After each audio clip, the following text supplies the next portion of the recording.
30 grams of protein and 1 gram of sugar. Ensure Max Protein with nutrients to support immune health. Happening now. After much speculation, it is official. Fiesta is canceled for this year. I'm Devin Clark. Coming up, we'll tell you the next proposed dates and how would-be festival goers are reacting to the news.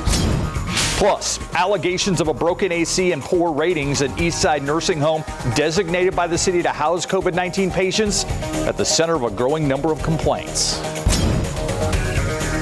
And the heat is on. We will likely see our hottest air so far this season settle in over South Texas this weekend. I'll let you know just how hot it will be and what you need to do to keep you and your family safe coming up. 2 brands of hand sanitizer are recalled because they may contain an ingredient that's toxic. We'll explain coming up. And we look into a new strain of the coronavirus that spread from Europe to the United States, how it could affect infection rates and the way we fight the disease. The news at 5 starts right now. It hasn't happened since World War II. First at 5, San Antonio's annual Party with a Purpose has been canceled due to the coronavirus pandemic. A year like no other. The Fiesta Commission making that announcement this afternoon, laying out the next planned dates. Devin Clark has details and shows us how some are dealing with this news. With a big part of our experience in San Antonio. Fiesta is as San Antonio gets.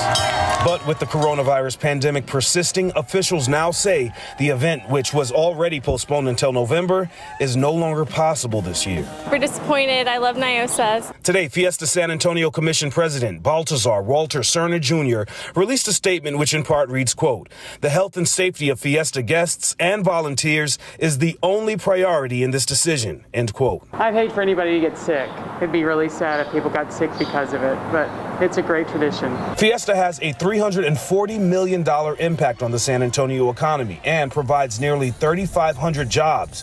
But with the public's health at stake, many agree it's best to wait and be on the safe side so the festivities can resume next year. We could all wear a mask if they want us to. Oh, I'd be down for a drive-through Fiesta. Yeah, sure.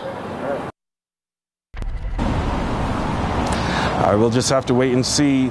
But we do know that the new scheduled dates for Fiesta are April 15th through April 25th, 2021. If all goes as planned, it will be the 130th anniversary of Fiesta. Coming up on the news at 6, hear from the Fiesta commissioner. He'll tell us why it was so important to make that decision. For now, reporting live outside of the Fiesta Commission, Devin Clark, KSAT 12 News. Thank you, Devin. And the Fiesta Flambeau Parade Association releasing a statement within the last hour saying the Fiesta Flambeau Parade Association applauds the city of San Antonio and Fiesta Commission's decision to cancel Fiesta 2020. Our primary concern has been our participants and our spectators. In the next few weeks, we're going to be working with our partners and the community to help ensure a safe, fun-filled event in 2021. A San Antonio family says cooling issues at an Eastside nursing home had deadly consequences. This is William M. Doria. The 96-year-old had been staying at the River City Care Center on Nolan Street since last month. He was unable to return home after a brief hospital stay for COVID-19 because his main caregiver, his son, also contracted the virus. Doria's family says he felt good as recently as last week, but went into medical distress after air conditioning problems at the facility caused residents' rooms to become hot. Doria, who was described by staff as severely dehydrated, died this week after a brief stay in hospice. It's been very hard. I grew up with this man my entire life. I'm beside myself. City health officials confirm 5 residents of River City have died since COVID-19 began, but have not said how many were brought there as overflow patients. The facility has been used to house nursing home patients who have tested positive for COVID-19 since April. Coming up at 6 o'clock, Doria's family explains just how fast his health took a turn for the worse. A silver alert for a 67-year-old man in Hayes County has now been discontinued. We first told you about the search for Jerry Dale Stevens Sr. on the news at noon. The Hayes County Sheriff's Office issued the alert at 11 this morning, saying Stevens was last seen in San Marcos. He was found a few hours later in Georgetown. A heated argument between a husband and wife ended with firefighters being called to their South Side home. It happened this afternoon at a home on Riverside Drive by Roosevelt Avenue. Officials say the couple arguing, and at some point the man left the house, but not before setting fire to the outside of it. The woman had to be pulled out of the home through a window. She suffered minor injuries. She's expected to be okay. As for the husband, at last check, he hadn't been caught yet. And firefighters are trying to figure out how a fire started at a vacant home on Southwest Military and Holder Avenue. Firefighters say no one was hurt because the house was empty. And for that reason, arson was called in to investigate. We have a reminder, there are just a few hours left to early voting in the primary runoff. Taking a look at the totals for the last 2 weeks, not including today's count, more than 42,800 people voted since the start of early voting on June 29th. If you haven't voted, the polls close at 8 o'clock. You can take a look at a sample ballot for both parties right now on KSAT.com. Election Day is Tuesday, July 14th. The Sunshine State is surging with coronavirus cases right now. And today, the Florida Department of Health reports more than 11,000 new COVID-19 cases and nearly 100 COVID-19 related deaths. But as the state struggles to contain the outbreak, the president is visiting to attend, among other things, a campaign fundraiser. Whitney Wild at the White House to explain. Whitney. Well, two other things he's doing today. One is an anti-narcotics trafficking briefing. The other is hosting a roundtable on how to support the Venezuelan people. This is a chance for the president to try to shore up votes in a swing state, but it is also an opportunity for him. He sees it as a way to project some normalcy, even though we are in a highly abnormal time, and even if that means defying the recommendations of his experts. As President Trump departed Washington, we're going to different parts of Florida today. He talked about Tropical Storm Faye churning near the mid-Atlantic coast. We're fully prepared. FEMA's ready. Attacked his political rival, Joe Biden. He plagiarized from me. And pondered pardoning his friend Roger Stone. And I think Roger Stone was very unfairly treated. One thing he didn't mention, coronavirus. I'll see you in Miami. Miami-Dade County is the epicenter of Florida's COVID-19 crisis. Quite frankly, people haven't taken the guidelines serious enough, the wearing a mask, the social distancing. As the president stepped off Air Force One in Miami, he did not wear a mask. Before the COVID came to us, the flu, the virus, the China virus, whatever you'd like to call it, it's got many different names. But before it hit, we were doing really well. As the COVID cases rise, the president's poll numbers are falling. According to a new poll, 2/3 of Americans disapprove of the president's coronavirus response. That's a new low for the poll, which has tracked these numbers since March. We're working to safely and responsibly reopen our country, reopen our schools, get our country going again 100%. But the survey shows that many Americans, 59%, say the economy is reopening too quickly. Still, the president and his team feel a focus on the economy will help earn the president a second term. Next year, economically, will be one of the best years we've ever had. Of course, getting the economy back on track largely surrounds getting the coronavirus under control. We've learned that he and one of his top coronavirus experts, Dr. Anthony Fauci, have not met in person since early June. However, we are learning that tomorrow he will visit Walter Reed to meet with soldiers there who are recovering at Walter Reed, and we're told that he will wear a mask. And we're told that this comes after more than a week of aides pleading with him to wear a mask, saying that if he wears one, his supporters will wear one. Of course, that's one of those main recommendations from his experts who say the mask is critical to getting this virus under control. Stephen Ursula. Whitney, the president's scheduled to have a campaign rally this weekend in New Hampshire. Today it was canceled. What can you tell us about that? Well, that was canceled because of the storm, but I think it's important to note while we're talking about the president's, willingness to wear a mask or ask others to wear a mask, that event was supposed to be outdoors, which is why it's canceled because Tropical Storm Faye is changing the schedule there. So that's being canceled, but supporters who were planning to attend were going to be encouraged to wear a mask. Aides very worried about having a repeat of what happened in Tulsa when they were really startled by the sheer number of people who were not wearing masks. So that event was supposed to be rescheduled for about a week or two, Steve. All right, Whitney Wild reporting live in Washington. Thank you, Whitney. And meanwhile, don't forget the San Antonio water system has stage 1 water restrictions in effect right now. That means if you have an irrigation system, you can only run it once a week, either before 11 a.m. or after 7 at night. Your assigned watering day is determined by the last digit of your address, and watering on weekends is off limits. Water restrictions were triggered yesterday when the Edwards Aquifer dropped below 660 feet. For the first time since September of 2018. You can find out all this information right now on KSAT.com. Yeah, we've got a very handy little graphic that you can find online that will tell you, depending on your street address, what days of the week you can water Monday through Friday. Man, look at that. Just total sunshine over San Antonio this afternoon. We're reading 102 at the airport. That could end up being our high temperature for the day. That would tie the record for today's date. And we've got more record-setting heat on the way through the weekend and into early next week. Checking in with our weather watchers. The very high numbers off to the west, 107 in Del Rio, 106 in Eagle Pass this afternoon. Ms. Helen called in. She was at 102 today over in Seguin, 103 in New Braunfels, and 101 this afternoon in Windcrest. We're going to see a lot of numbers like this, even some higher numbers as we get into the weekend. We'll talk more about that, and we'll go over some heat safety tips so you can keep everyone safe over the course of this heat wave coming up in the full forecast. Ursula? Thank you, Katie. We are now hearing about a new version of the coronavirus, which has spread from Europe to the U.S., according to a new global study. But the news may not be all bad. A new mutation of the coronavirus spreads faster but doesn't appear to make people more ill, according to an international team of researchers. Their study, published in the journal Cell, says the mutation affects the spike protein, the structure the virus uses to get into the cells it infects.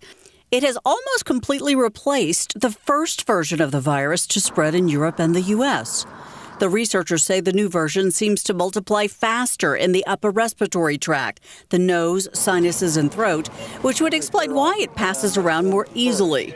But tests on 1,000 hospitalized coronavirus patients showed those infected with the new version did not fare any worse than those who caught the original strain. Now researchers are checking to see if this affects whether the virus can be controlled by a vaccine. Current vaccines being tested mostly target the spike protein. They say more work is needed to see what the changes mean for the pandemic and for patients. The researchers say the new mutation can be neutralized by convalescent serum taken from those who've recovered from coronavirus infection. That's good news. Still, they say it'll be important to find out whether the new virus forms differently in sensitivity to antibodies in vaccines as opposed to those the body produces during the infection. New at 5, it's a food truck known for settling your sweet and spicy cravings. And this month, that's not all. Chamoy City Limits is offering every Friday for the rest of the month. Chamoy City Limits, with the help of Centro San Antonio, will set up at several downtown locations from 2 until 6 to hand out free face masks, hand sanitizers, and paletas. Today, the truck was parked across the street from the Emily Morgan Hotel on East Houston. We want to help save lives, ultimately, make sure everybody is protecting themselves and other people, and also educating some people who are visiting, let them know, very politely that there is an ordinance to wear a mask, and we give them a mask and an ice cream. Again, the food truck Chamoy City Limits plans to continue spreading their message by handing out sweet treats every Friday in July. Dangerous hand sanitizers and dangerous furniture for your baby and bedroom. Several products making this week's list of recalls. We have a roundup of what you need to look out for next.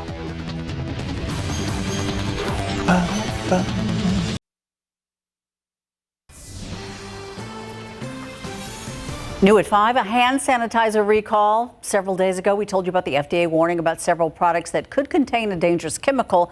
Well, now 2 different brands are being recalled. 12 on your side's Marilyn Moore. It shows us which ones to look for in this recall roundup. Hand sanitizer is in big demand, and now a recall of 2 brands because they may be toxic if ingested or absorbed through the skin. First, Mystic Shield Protection Topical Solution sold in Texas. The company Transliquid Technologies says its own tests found methanol in it. And iTech is pulling its All Clean sanitizer because it may contain methanol, which can be poisonous. Toss or return these products. Parent alert, Da Vinci is recalling thousands of wooden Bailey bassinets. This after more than a dozen reports of the mattress support failing. Babies could get trapped. Don't use it and contact Da Vinci. A Better You is recalling these convertible strollers, the Bellicou model. Babies' bodies can pass through the leg opening, a strangulation risk. Parents, get your money back. Is this your bedroom furniture? It was sold October through April at Rooms to Go. Now Avalon Furniture of Houston is recalling the Cottage Town pieces because excessive lead poses a poison risk. And listen up, Cub Scouts. The Boy Scouts are recalling 78,000 outdoor activity pins because they contain hazardous lead levels. The pins have a gold paw on a blue background.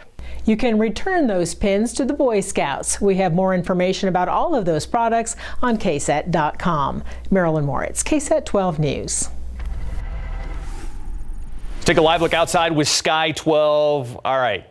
Today was one of those blast furnace days. Like you walked out the door this afternoon and you could tell, all right, we're over 100 degrees. It's here. Yes. Summer It's here. has made itself at home. And yeah, we had a little bit of a breeze today, and it'll be with us through the evening. That's good. But unfortunately, as we get into the weekend, we're not going to have as much of a breeze around. So at least, you know, that wind can kind of keep the air moving around just a bit. Unfortunately, I think as we get into the next couple of days, we'll lose the breeze and we'll just be left with the heat. So be sure to check back in with us at 6 because then I'll have the official high temperature for the day for you. But we read at least 102 today, and that ties the old record for today's date, set back in 1917. We'll have to see if we were able to get up to 103 this afternoon. But dangerous heat will continue through the weekend. You may have gotten an alert on your phone earlier today that a heat advisory was going into effect. Not in effect now, but it will be in effect 11 a.m. tomorrow morning until 8 p.m. on Sunday. So this will cover the duration of the weekend, and this is put into place when our heat index readings or our feels like temperatures are going to get into a spot where it could be very dangerous if you don't take care of yourself. And it's not just us here in South Texas, essentially the entire Lone Star State seeing heat advisories posted through the weekend, even Louisiana and off to the west into New Mexico as well. The reason why, the culprit, you probably know by now, we've been talking about it all week, but the heat high. It's made itself at home over Texas, and it will continue to leave us high and dry this weekend. And the big problem here with the heat high, especially when it becomes very expansive in the area that it affects, is it's just got a lot of sinking air with it. And what that does, it makes things hotter because the air compresses and that causes it to warm up quicker. And that sinking air also results in no rainfall. No showers or storms can grow vertically because the air is being pushed down closer to the ground. So this is just not great news for us, especially when we find ourselves with water restrictions going into effect today. And this does look to hang around through at least next week. It'll start to move north, hopefully by next weekend, and then it'll loosen its grip a little bit. But over the next couple of days, we're talking big time heat here at home and across the Lone Star State. So tomorrow afternoon, high temperature 103 in San Antonio, heat index up to 105. We could even start to sneak up to 110 as we get into the afternoon hours tomorrow. But look at these heat index readings all the way up to the Metroplex, 108. The air temperature is getting up to 108 in portions of the Texas Panhandle. And I actually think we'll see our highest readings as we get into Sunday and Monday, with this heat high beginning to assert itself just a bit more. So bottom line, we've got some dangerous heat coming up this weekend. I know we're Texans. I know we're used to it being hot in July in South Texas, but our temperatures will be trending some nearly 10 degrees above average for this time of year. So this is a bit excessively hot here. Some things to remember. Make sure all the humans stay hydrated, but make sure the pets stay hydrated too. Check in on your neighbors. Make sure everyone's AC systems are good to go. And of course, when it comes to our vehicles, beat the heat and be sure to check the back seat. Never leave the kiddos or pets alone in a vehicle with this heat in place. 102 reading now. Dew point in the mid 60s there. There's that breeze. Enjoy it this evening because, again, I think we won't have as much of a breeze in place this weekend. So we'll look at your air temperatures as compared to the heat index. We do have some very high heat index readings. Look at that in Beeville, feeling like 116. Out in Del Rio, air temperature of 104, feeling like 114. Big reason for this is because our dew points haven't dropped very much this afternoon. Good news, though, heading into the weekend, a little bit of good news. We should see our afternoon dew point numbers fall into the 50s through Sunday and even into early next week. So while that will take a little edge off the heat index, it's kind of 6 of one, half a dozen the other, because look at our air temperatures, 105 on Sunday, 106 on Monday. So the heat does roll on here, and as everyone gets back to work on Monday, we could see a peak energy demand day by CPS Energy. We'll talk more about that coming up at 6, guys. And to think we were so upset about that Saharan dust. It's like Saharan heat is what we need to be worried about. Yeah, exactly. Be careful out there. But it'll be a dry heat. Kind of a dry heat. All right, the Spurs are in the bubble right now, Larry. They are. They're in their hotel rooms, self-quarantining right now. They have to have 2 negative tests before they can join others in the bubble. Now, before the Spurs left, DeMar DeRozan said that last time the Spurs played and they beat the Mavs before the season was shut down, that was so huge for them. Plus, in college football, Jalen Jones earns a pretty cool preseason honor. Coming up. It's been a little more than 24 hours since the Spurs touched down in Orlando for the NBA restart. Players and staff are currently in self-isolation and must have 2 negative tests for COVID-19 before joining others in the NBA bubble. The last we saw the Spurs in game action was March 10th when they beat Dallas 119-109, a key win versus the 7th-place Mavs that had the Spurs feeling good. That moment right there was a big win for us because we understood what was at hand. Coming down to the last 20-some games of knowing we had to buckle down and really make this push. You know, being one of the top teams in the West that had been on a roll, you know, our confidence had shifted. You know, I remember the discussion we had after that game was like, let's keep this going. Let's keep building off this and see where it lands. You know, and I felt like everybody's confidence was at an all-time high. We just felt good. And all of a sudden, for everything to come to a stoppage and not know when it was coming back under these circumstances, you know, it's definitely 2 different things. So it's definitely going to be a challenge, you know, and we'll see how this thing panned out. All 22 teams are scheduled to practice tomorrow, with the Spurs going at 4 p.m. local time. Yesterday, the Magic were the first squad to practice inside the bubble, running through some drills on a court inside a ballroom of the Coronado Hotel. They were one of 6 teams to practice. Magic guard Aaron Gordon was asked how it felt to be back and inside a ballroom. It feels strange. It's a different setting, different circumstances. It's the same approach, but you know we have those 3 preseason games, those 8 regular season games, and then into the playoffs. So you know we gotta get our mental back sharp. We gotta get our rhythm back. But practice felt fine. Felt a little weird, but I think as we progress, things will start to normalize. Orlando was one of 14 teams scheduled to practice today. Texas A&M freshman cornerback Jalen Jones earned a national honor. He was named to the College Football America Yearbook's preseason Dream Team and also earned a spot on the publication's class of 2020 freshman defense. A 5-star recruit from Steele High School, Jones signed with the Aggies during the early signing period in December.